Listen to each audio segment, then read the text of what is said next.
أجرك عند நான் மார்க்கத்தை சொல்கிறேங்கிறதுக்காக என்னை நேசிக்கக்கூடிய மக்கள், வாலிபர்கள் பயானுக்கு வர்றாங்க, ஃபோட்டோ எடுக்க ஆசைப்பட்றாங்க, சந்திக்க ஆசைப்பட்றாங்க, கை கொடுக்க ஆசைப்பட்றாங்க. இது எதன் மேலே இருக்குங்கிறதான் கேள்வி.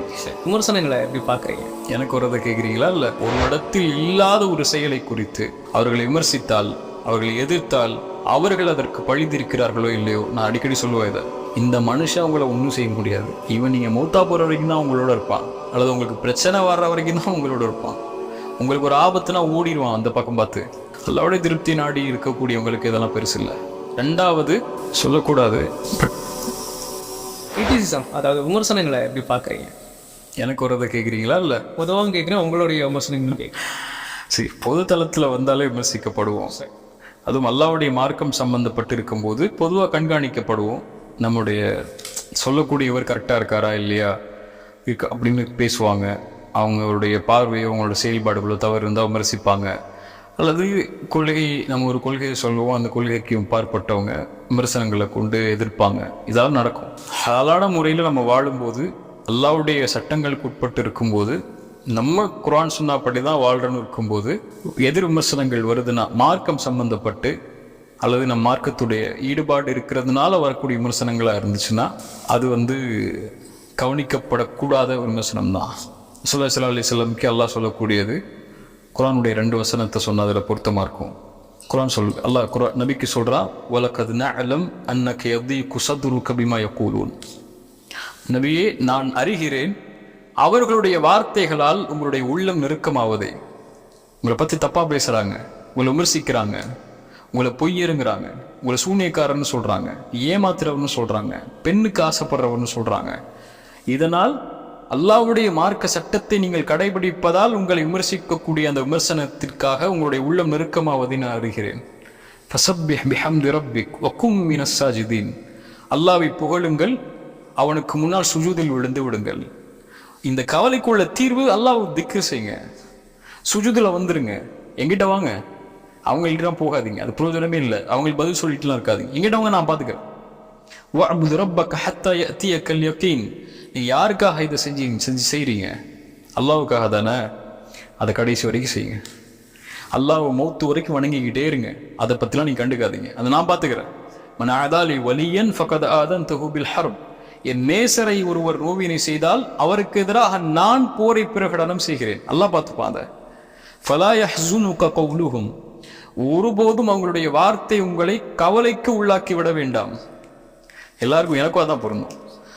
ஒருபோதும் இவர்கள் சொல்லக்கூடிய வார்த்தை, மார்க்கத்தை நீங்கள் பின்பற்றுவதால் உங்களை கவலைக்கு உட்படுத்த வேண்டாம். நீ அல்லாஹ்வுடைய மார்க்கத்தை குர்ஆன் சொன்ன அடிப்படையில் உங்களை பின்பற்றுறதுனால உங்களை அவங்க விமர்சிக்கிறாங்கன்னா, உங்களை நீங்கள் பிதாத் செய்றீங்க, நீங்கள் மார்க்கத்தை வழிகெடுக்கிறீங்க, நீ ஒரு வழிகேடர், நீ ஒரு ஏமாத்துக்காரர், நீ ஒரு பித்தலாட்டுக்காரர்னு மார்க்கத்துக்காக சொன்னா ஃபலா யஹ்ஸுனுக கௌலுஹும் இன்னல் இஸ்ஸத லில்லாஹி ஜமீஆ. இவங்க உங்களுக்கு கண்ணியத்தை கொடுக்கல, அல்லாஹ்விடத்தில் தான் எல்லா கண்ணியமும் இருக்கு. துத்தில் முல்க மன் தஷா வ தன்ஸிஉல் முல்க மிம்மன் தஷா வ துஇஸ்ஸு மன் தஷா வ துதில்லு மன் தஷா. நாடியவர்களுக்கு கண்ணியத்தை கொடுப்பான், நாடியவர்களை இழிவுபடுத்துவான். இன்னல் இஸ்ஸத லில்லாஹி ஜமீஆ. அல்லாஹ் கொடுக்கக்கூடிய கண்ணியம் அது. அல்லாஹ் அதில் உங்களை உயர்த்திக்கிட்டே இருப்பான். ஃபலா யஹ்ஸுனுக கௌலுஹும். அவங்களுடைய வார்த்தை உங்களை ஒருபோதும் கவலைக்கு உள்ளாக்க வேண்டாம். ரசூலுல்லாஹி ஸல்லல்லாஹு அலைஹி வஸல்லம் எடுத்துக்கொண்ட முறை அதுதான். எவ்வளோ விமர்சிக்கப்பட்டாலும், எவ்வளோ தாக்கப்பட்டாலும், எவ்வளோ அழிவுக்கு உள்ளாக்கப்பட்டாலும், எவ்வளோ அவங்க தாக்கப்பட்டாலும் அல்லாஹ்விடத்தில் ஒப்படைச்சிட்டு அமைதியாக இருந்தோம். எல்லாம் நீ பார்த்துக்கோ, அவங்கள அல்லாஹ் பார்த்துப்பான். ஒரு இடத்தில் இல்லாத ஒரு செயலை குறித்து அவர்களை விமர்சித்தால், அவர்களை எதிர்த்தால், அவர்கள் அதற்கு பழித்திருக்கிறார்களோ இல்லையோ, நான் அடிக்கடி சொல்லுவேன் இதை, அல்லாஹ் அதை பழிதீர்த்தே தீருவான். ஒரு முஃமினுக்கு எதிராக நீங்கள் சொல்லக்கூடிய ஒரு வார்த்தை அவரிடத்தில் இல்லை என்றாலும், அவர் அதை கணக்குறாரா இல்லையோ, அல்லாஹ் அதற்குரிய நீதியை வாங்கி தராமல் அது முஃமினை அல்லாஹ் விட மாட்டான். அல்லாஹ் அதோட நீதியை வாங்கி கொடுத்துருவான். தனிப்பட்ட விமர்சனங்கள் ஒரு மனிதர் மேலே வருது, தனிப்பட்ட செயல்பாடுகள் ஒரு மனிதர் மேலே வருதுன்னா, என்னிடத்துல வந்தாலும் அது உண்மையாகவே இருந்தால் அது திருத்திக் கொள்ளக்கூடிய எண்ணம் எனக்கு வரணும். அது யாராக இருக்கட்டும், இதை நீங்கள் திருத்திக்கோங்க, இது இப்படி நீங்கள் பேசுகிறது சரியில்லை, இந்த வார்த்தை நீங்கள் உபயோகிக்கிறது சரியில்லை, இந்த முறையில் இதை சொல்கிறது சரியில்லை, அல்லது நீங்கள் இப்படி செய்யக்கூடாது அப்படின்னு ஒரு கண்ணியமான முறையில் சொன்னால் அதை எடுத்துக்கொள்ளணும்.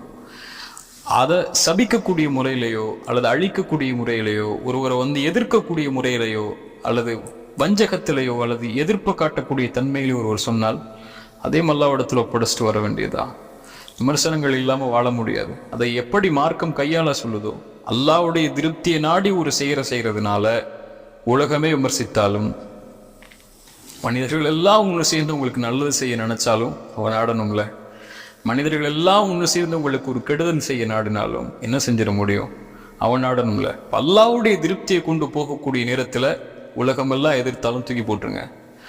மனிதர்களுடைய திருப்தியை எதிர்பார்த்து போறீங்க, அல்லாஹ்வுடைய திருப்தியை நாடலைன்னா தயவு செஞ்சு வெளியே வந்துருங்க. இந்த மனுஷன் உங்களை ஒன்றும் செய்ய முடியாது.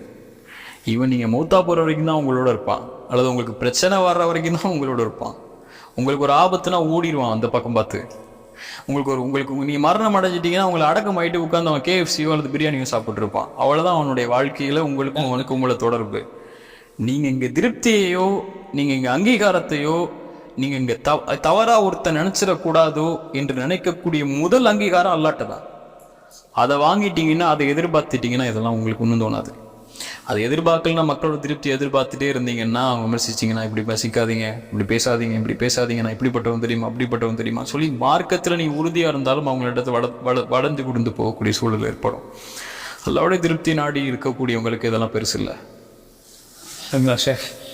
ஷேக் ஒரு இன்னொரு கேள்வி நான் ஒன்று வைக்கணும்னு நினைக்கிறேன். அவங்க வீட்டை பர்சனலாகவே அந்த கேள்வியை நான் கேட்கணும்னு நினைக்கிறேன். அதாவது இன்றைக்கி நிறைய இளைஞர்கள் உங்களோட ஃபோட்டோ எடுக்கணும் அப்படின்னு சொல்லி ஆசைப்படுறாங்க, சந்திக்கணும்னு ஆசைப்படுறாங்க, கை கொடுக்கணும்னு ஆசைப்படுறாங்க. ஆனால் நீங்கள் அதை தவிர்க்கிறீங்க இல்லையா? நான் என்ன கேட்குறேன், என்னோட பாயிண்ட் ஆஃப் வியூவில் வந்து இது ஒரு ஆரோக்கியமான விஷயமா நான் பார்க்குறேன். ஏன்னு சொன்னால் ஆளுங்கள் சினிமா நடிகர்கள் பின்னால் போயிட்டு இருந்த கூட்டம் இன்றைக்கி ஒரு மார்க் அறிஞர்களுக்கு பின்னால் வராங்க அப்படிங்கிறது ஒரு ஆரோக்கியமான விஷயம் தான். அது இளைஞர்கள் வராங்க அப்படிங்கிறது ஆரோக்கியமான விஷயம் தான். அப்போ ஏன் அதை நீங்கள் தவிர்க்கணும் அப்படின்னு சொல்லி நினைக்கிறீங்க? ரெண்டு விஷயம் இருக்குது. முதல் விஷயம், ஒரு தனிப்பட்ட மனிதன், அதாவது நான் மார்க்கத்தை சொல்கிறேங்கிறதுக்காக என்னை நேசிக்கக்கூடிய மக்கள், வாலிபர்கள் பயானுக்கு வர்றாங்க, ஃபோட்டோ எடுக்க ஆசைப்பட்றாங்க, சந்திக்க ஆசைப்பட்றாங்க, கை கொடுக்க ஆசைப்பட்றாங்க. இது எதன் மேலே இருக்குங்கிறதான் கேள்வி. நான் சொல்லக்கூடிய மார்க்க கல்வி முக்கியத்துவப்படுத்தப்பட்டு என் மேலே இருந்தால் வேற. ஆனால் என் மேல் அதிகமாக இருக்குது, மார்க்க கல்வி மேலே ஈடுபாடு குறைவாக இருக்குது. என்னுடைய உரைக்கு தயாராகி நான் வர்றேன் ஒரு ஊருக்கு, 7 மணிக்கு உரை. எத்தனை மணிக்கு வராங்க எல்லாரும்? காலையிலே வந்தேன் 5 மணிக்கு, 5:30 மணிக்கு, 6 மணிக்கு வராங்க. அன்னைக்கு காலைல ஃபஜர் தொழுகைக்கு அவங்க எத்தனை மணிக்கு போவாங்க? அப்போ எதுக்கு நீங்கள் முக்கியத்துவம் கொடுக்குறீங்க? தனிப்பட்ட மனிதனுக்கா? அப்போ அந்த இடத்துல குறைவாக இருக்குது. அதாவது இது மார்க்க கல்விக்கான முக்கியத்துவமாக இருந்தால் அது எனக்கு மட்டும் இருக்காது, மார்க்கம் சொல்லக்கூடிய எல்லோருக்கும் அது இருக்கும். மார்க்கத்தை எடுத்து வைக்கக்கூடிய எல்லா அறிஞர்களுக்கும் அது இருக்கும். அது இருக்கா? இல்லை. எல்லாரையும் ஒரே தரத்தில் பார்க்கறது இல்லை. மார்க்க கல்வி அளவிட வச்சு அங்கே பார்க்கறது இல்லை. ஒரு சொல் வலிமை அழகா இருக்கலாம், ஒரு சொல்லக்கூடிய முறை அழகா இருக்கலாம். அது ஈர்ப்புங்கிறது மார்க்கத்துக்கான ஈர்ப்பா இருக்க முடியாது. அதான் முதல் அளவீடு. அதனால அது மார்க்க கல்விக்குள்ள முக்கியத்துவமாக மாறணுங்கிறதான் இன்னும், அதனால தவிர்க்கிறேன். ரெண்டாவது, சொல்லக்கூடாது, சொன்னல, எனக்கு அந்த முக்கியத்துவப்படுத்தக்கூடிய இடத்துல நான் இருக்கிறேன்னா என்ன நான் பார்க்குறேன், அதுக்கு தகுதி உள்ளவனா நான் இருக்கிறேனான்னு பார்க்குறேன்.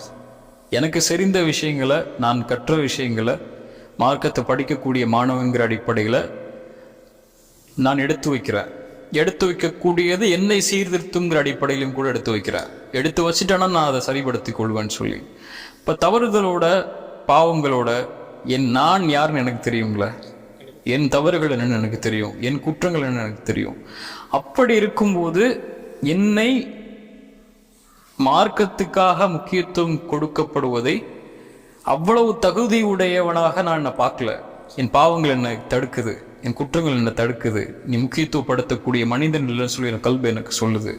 நீ சுத்தமானவனா கல்வில இன்னும் ஆகலைன்னு என் கல்வி சொல்லுது.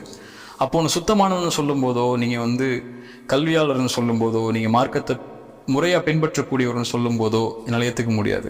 அதுக்காக முக்கியத்துவம் கொடுக்கும்போது என்னால் ஏற்றுக்க முடியாதுங்கிற அடிப்படையில் என்ன, உங்களோட உள்ளவங்களாக பாருங்கள், என்ன ஃபோட்டோ எடுக்கிறதோ, தனிப்பட்ட முறையில் கவனிக்கிறதோ, தனிப்பட்ட முறையில் அந்தஸ்து கொடுக்குறதோ, தனிப்பட்ட முறையில் ஒரு வழி ஏற்படுத்தி வைக்கிறதோ, இது ஒரு தனிப்பட்ட மனிதன் பின்னாடி இருந்துச்சுன்னா நல்லா இருக்காதுன்னு எனக்கு தோணுது. அந்த அடிப்படையில் தான் தவிர்க்கிறேன்.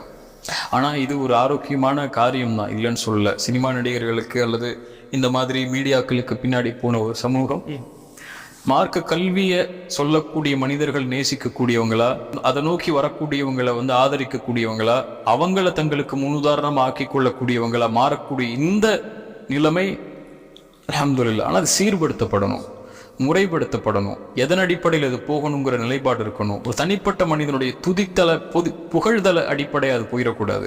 அவர் சொல்லக்கூடிய கருத்தை மேன்மைப்படுத்தக்கூடிய இடத்துல, அது சார்ந்தவங்களையும் மேன்மைப்படுத்தக்கூடிய இடத்துல அது இருந்தால் அது ஊக்குவிக்கப்படணும். அல்ஹம்துலில்லாஹ் ஷேக் நிறைய விஷயங்கள் பகிர்ந்து ரொம்ப பயனுள்ளதாக இருக்கும். காணொலிகளாக போகும்போது ஜஸாக்கல்லாஹ் ஹைரன். பாரக்கல்லாஹ் ஃபீக். நேரம் கொடுத்ததுக்கு இன்னொரு முறை ஜஸாக்கல்லாஹ் ஹைரன். பாரக்கல்லாஹ் ஃபீக். அல்லாஹ் உங்களுக்கு நன்றி.